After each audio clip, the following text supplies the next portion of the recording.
பானிபூரி, பானிபூரி, பேல்பூரி அப்படின்னு இன்றைக்கி நம்முடைய தமிழருடைய வாழ்க்கையில் கொஞ்சம் கொஞ்சமாக மாலை நேர ஒரு சிற்றுண்டியாக கலந்து கொண்டு இருக்கிறது இந்த பானிபூரி. சவுத் இந்தியன் மீல்ஸ் அப்படின்னு சொன்னால் அதில் இன்றைக்கி சப்பாத்தி ஒரு பொருளாக இருக்குது, இன்றைக்கி சாப்பிடக்கூடிய பொருளாக இருக்குது, உணவுப் பொருளாக இருக்குது. அந்த அளவுக்கு சப்பாத்தி நம்முடைய வட்டத்துக்குள்ளே வந்த மாதிரி உணவுப் பொருளாக மாறின மாதிரி இன்றைக்கி கொஞ்சம் கொஞ்சமாக பானிபூரியும் தமிழர்களுடைய ஒரு பிரதான உணவாக மாறிக்கிட்டு இருக்கு அப்படின்னு சொல்லலாம். ஒரு பானிபூரியில் வந்து பார்த்திங்கன்னா ஒரு நாளைக்கு குறைஞ்சபட்சம் வந்து ஒரு 10,000 ரூபா கிடைக்குங்க. அந்த அளவுக்கு வந்து அதிகமான பணம் சம்பாதிக்கக்கூடிய ஒரு தொழிலாகவும் இன்றைக்கி அந்த பானிபூரி இருக்கிறத பார்க்குறோம். அந்த அளவுக்கு தமிழருடைய வாழ்க்கையில் கலந்து இந்த பானிபூரியுடைய வரலாறு என்ன, எப்படி தோன்றுச்சுங்கிறத இன்றைக்கி நம்ம தெரிஞ்சுக்க போகிறோம். இந்த பானிபூரியுடைய தோற்றம் அப்படின்னு பார்த்தீங்கன்னாக்கா உத்தரப்பிரதேச மாநிலத்தில் தோன்றியிருக்கும் அப்படின்னு சொல்கிறாங்க. அதன் பிறகு நம்முடைய தமிழகத்துக்கு வந்து பார்த்திங்கன்னா 1900 வந்து நம்ம தமிழ்நாட்டுக்குள்ளே வந்துச்சு அப்படின்னு சொல்லலாம். அந்த அளவுக்கு 90களில் உள்ளே வந்த இந்த பானிபூரி வந்து பார்த்திங்கன்னா திருமண விழாக்கள் போன்ற முக்கியமான சடங்குகளில் ஒரு பிரதான ஒரு உணவுப் பொருளாக மாறி இருக்கிறது.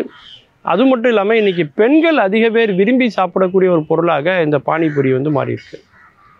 அதாவது பானிபூரி, பானின்னா என்னத்தோம்னா தண்ணி, பூரினா நம்ம சாப்பிடக்கூடிய பூரி.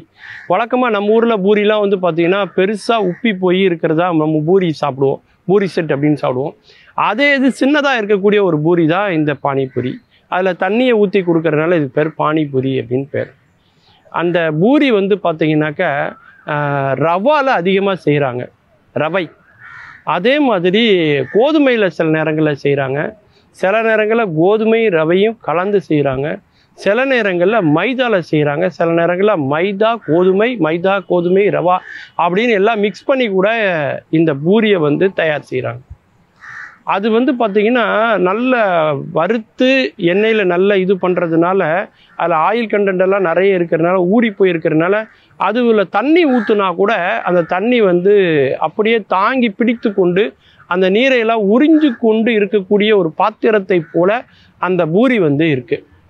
அந்த பூரிக்குள்ளே வைக்கக்கூடிய அந்த கிழங்காக இருக்கட்டும், அந்த மிளகாயாக இருக்கட்டும், அந்த மசாலா பொருட்கள் எல்லாமே வந்து பார்த்திங்கன்னா ஒரு அதீத சுவையை வந்து அந்த உணவுக்கு கொடுக்குது அப்படின்னு சொல்லலாம்.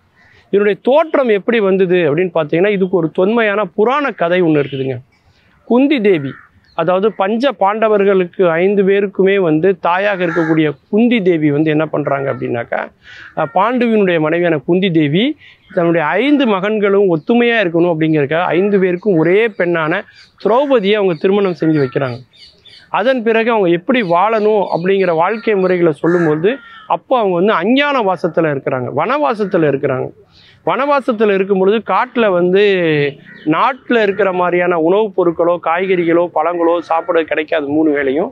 அப்போ இருக்கிற பொருளை வச்சு எப்படியாவது வந்து உணவு சமைக்கணும் அப்படிங்கும்போது அவங்க எப்படி சமைக்கி கொடுக்குறாங்க அப்படிங்கிறத பார்க்குறதுக்காக மாமியாராக இருக்கக்கூடிய குந்தி தேவி தன்னுடைய மருமகளான திரௌபதி என்ன உணவை படைக்கிறாங்கன்னு பார்க்கறதுக்காக வராங்க.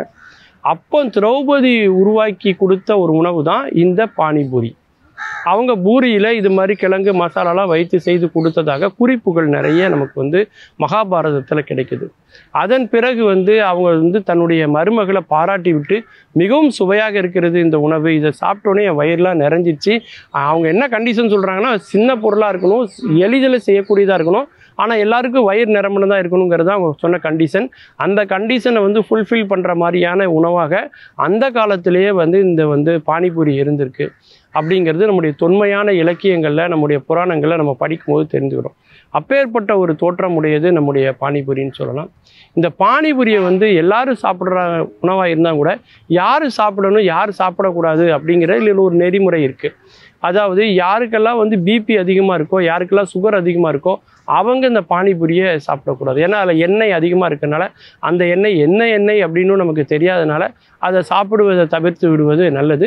பானிபூரியை நிறைய பெண்கள் இளைஞர்கள் நிறைய பேர் சாப்பிட்றதுக்கு என்ன காரணம்னா உடலை இளைக்கக்கூடிய தன்மை உண்டு. ஏன்னா அதில் இருக்கக்கூடிய அந்த ஊற்றக்கூடிய அந்த நீர் வந்து பார்த்திங்கன்னா புளிப்பு சுவை உடையதாக இருக்கும். அது மட்டும் இல்லாமல் அதில் வந்து புதினா கலந்ததாக இருக்கும்.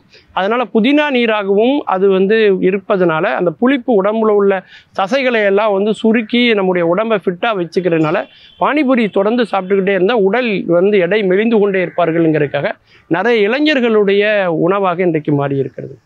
மீண்டும் பல புதிய தகவல்களோடு அதில் அறியப்படாத பக்கங்களோடு உங்களை சந்திக்கிறேன். நன்றி, வணக்கம்.